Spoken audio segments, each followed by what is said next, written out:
Okay, so if you've always wanted to try the digital nomad lifestyle, but you just didn't know where to start, I'll share my story with you and I'll use myself as an example. I'll take you through the different stages that I went through in order to discover what it was that I even wanted to work as, then eventually how I decided on what country I chose to travel to. Spoiler, it was really messy. Okay, so phase one is the hard journey of realizing you want this thing, like you want this flexibility and this life to travel, but you're not sure how it's going to look.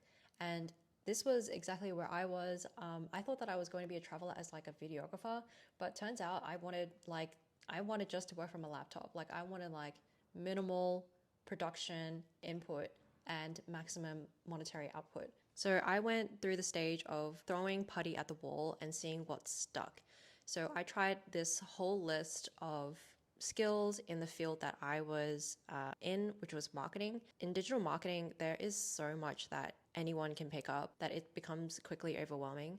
And so I was going through like YouTube channels, I was watching like free education content, I was taking like free courses, learning this, learning that. And eventually I actually got a bit stuck in this stage because just learning the skills itself wasn't enough. I needed to find the industry. So what worked for me was looking for an area that was high growth and high flexibility. Now, I took the liberty of diving into the blockchain space when it was blowing up in 2021. In this area, I found a lot of capital swishing around and also the notion of like flexible work. I felt like this area had a culture where they were very open-minded and the idea of remote work had already taken place in this industry. So there was a lot of remote work to be like passed around. I just knew that I wasn't going to find it if I was trying to apply it through the job boards. I really wanted to go like the outside route. So I went into communities where people were hanging out and I essentially tried to put my hand up for as many pieces of work. Before this, I was working like a desk job, but I wasn't really into the whole like industry. I wasn't into the whole role. So I tried to find something that suited my personality more. And my belief going into this was that the world was becoming increasingly digital, meaning the job market could broaden out farther than just my own country. Which equated to more opportunity. So like I knew that I could freelance. I knew that I could, find gigs to work. Yes, I was making videos, making promotional content, matching to the kind of brand feel, brand voice that I thought would be very suitable to those companies or startups, and just submitting my work anywhere. Also applying through resumes. But I guess I enjoy applying for jobs in this sort of way, like making the real work and then posing it to them, just to stand out. And I think it's a really helpful tip for anybody going through this process. If they're trying to find work, just create like the smallest bit of work that you can produce, even with your perceived limited level of skill. Making something and making that effort will really make you stand out in the application process or in the networking process of finding your remote role. Even something like an Instagram page of you talking about that specific topic, if you really identified what industry you really want to work in, creating a personal brand online like this is a way of attracting employers to you and seeing you in a different way compared to other applicants. Especially if you're somebody who eventually wants to freelance and work for yourself, this is a way that you can show your potential clients what it's like to work with you, what it's like to try before you buy. And it really helps you create that established relationship before you even get into the working relationship. If you're finding yourself stuck in this stage and you're merely going by pay and salary and nothing's really hitting, then I'd suggest asking yourself, what's the highest growth area right now? Where is it? Are they being disrupted by a certain technology? And hopefully with enough trying and, really shooting your shot, you land your first remote job and you really start building up your digital prowess, your digital skill set, and hopefully your network so that you can get an idea of what the future could look like if you decide to take this traveling. And this process might take a couple of months, depending on how advanced you become at your job. But you're trying to get a feel for how long it takes for you to do a certain task or to complete certain projects so that you can get really comfortable with your routine and your schedule so that you can get into the rhythm as soon as you decide to pick a country to live in for a few months and not feel the disruption of trying to learn a new job whilst getting used to an environment, whilst meeting new people, whilst getting distracted. So now comes the fun part of deciding where in the world you want to travel. And this might be very easy. Maybe you have a certain budget and you end up in places like Southeast Asia, which are known for their digital nomad hubs these days. A great website that people can start off with is Nomad List. So Nomad List is the top aggregator of all this data that a bunch of nomads in the world have collated about what the cost of living is like, what the fun is, what the safety level is. So you can pick like maybe your top 3 cities that you want to visit and they all happen to be in the same country, or maybe you want to be in like one country for half of the year and then another country for the other half of the year. If you want to stay somewhere for half a year, this is where the digital nomad visa really comes in handy, and the research for the kinds of visas that you will need to stay longer than like the typical tourist visa days. Then I found 2 sites that you can start off with on your research. They're just linked down below. So a visa is basically a form of permission for a non-citizen to enter, transit, or remain in a particular country or territory. You don't need a visa to leave your country, but you definitely need one to enter some. And depending on the strength of your passport and the relationships that your country has with another, you may or may not need to apply for a visa before you enter a country. Okay, and then comes a time where you're actually, you're doing the real research to like book that flight, to book that accommodation, and find that travel insurance. So a tool that I like to start off with when I'm looking at the price and the range of accommodations in a certain city or country is I go on booking.com and I see what's available. Sometimes I'll look for like hostels, like backpacker hostels specifically, because I know that I'll meet like a lot of travelers there. I know in places like Southeast Asia, they do have like Facebook groups for long-term rentals. You have to get in with a bit of networking to find an agent who will offer you a good property for a decent amount of time. So it's really country dependent. If you have more specific questions about like where is the best place to find long-term rentals, or like what groups are groups that I can start researching in, then leave a comment down below and I'll try my best to answer. Otherwise, I do have a free community that I built on School for people who are very passionate about remote work and travel and who want to find like-minded people. Be sure to join that. I'm very active in there too. This is always fun to research. I would recommend also using Agoda. You can also use sites like Hostelworld and Airbnb. And for flights, what I like to do is I either like to use Skyscanner, or I actually go on to Google Flights if my dates are flexible.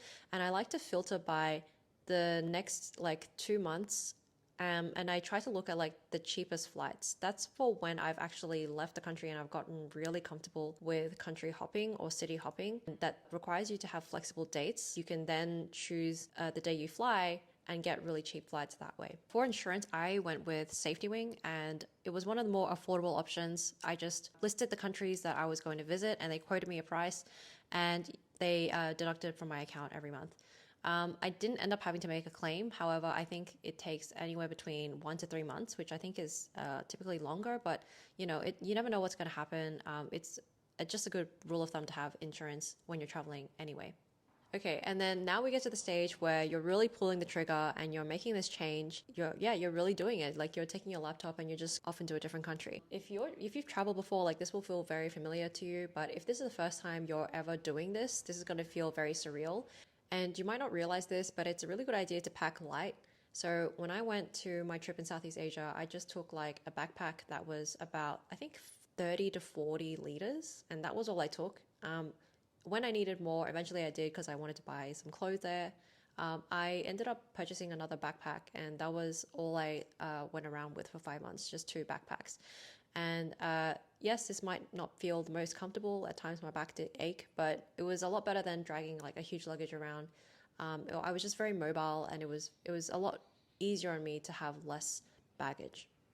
If you're somebody who's a bit anxious about like the transportation when you get there, it can be scary trying to figure out a new transportation system when you're in a country.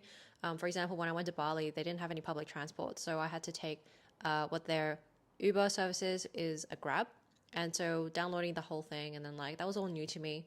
But just be sure that if you're going to a country that's like been visited before, it's very popular.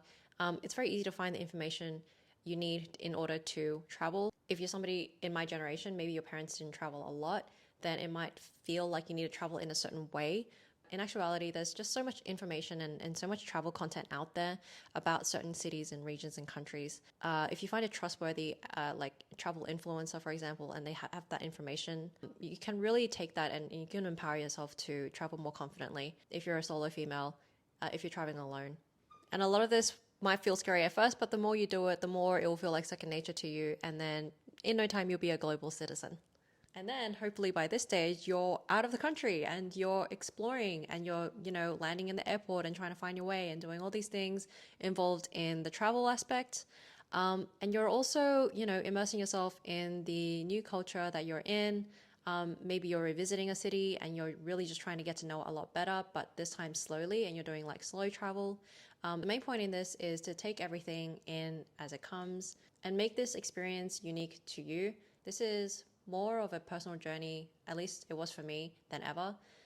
One tip that I recommend to get yourself settled in if you're alone and you haven't made connections yet in the place that you're in is to listen to a podcast about the city that you're in. Watch a YouTube video maybe of some other travel bloggers who are like in the city but finding best places to eat or like best places to experience certain things, and get yourself excited and curious about your environment. And I think that this is where the real rewarding experience comes from. So how I picked my country was based off of budget and the amount of times I'd heard this country pop up, which was Bali. And Bali is now known as a very hot like digital nomad hub. But at the time, I only knew it as like a holiday for Australians that was very affordable and closer to Australia than Thailand. And that was my only perspective of it. Beautiful waters and just a very different landscape. And so I was like, okay, like what if I just took my job like to this country and worked there? Like, I'm already remote. At the time, it seemed like simultaneously the most smartest thing to do, but also the most reckless thing to do, because I would have never been able to fathom this idea if the pandemic wouldn't have happened, and if remote work wasn't more accepted. But fast forward 2 years, I guess something worked out. If this is something that you've always wanted to try, and I really hope that you go for it, because even though it's a bit scary and a bit unknown and so unique to the individual who embarks on this kind of change, you really do come out on the other end having a very different sense of what life can look like thanks to the digital world. So sustainability is kind of like a whole other topic. Obviously it depends on the individual, but there have been people who have worked remotely and done this kind of thing for 10, 15, 20 plus years. And one of them even has a YouTube channel you can check out. Her channel name is called Traveling with Kristen, and it's really interesting and she's super helpful on this topic. So I highly recommend you check her channel out. And you can watch many more examples on YouTube right here. Just search the word digital nomad to see the kind of lives that people are living while working remote. But I definitely think that this is on the cards for somebody sometime in their life. It doesn't have to be now. I think one of the great things that came out of the pandemic has been the option of flexible work. I think more people are just open to the idea, so therefore there seems to be an increased demand. If you're trying to find your own unique pathway on becoming a digital nomad, let me know which stage you're at and tell me what it is that you need to do next.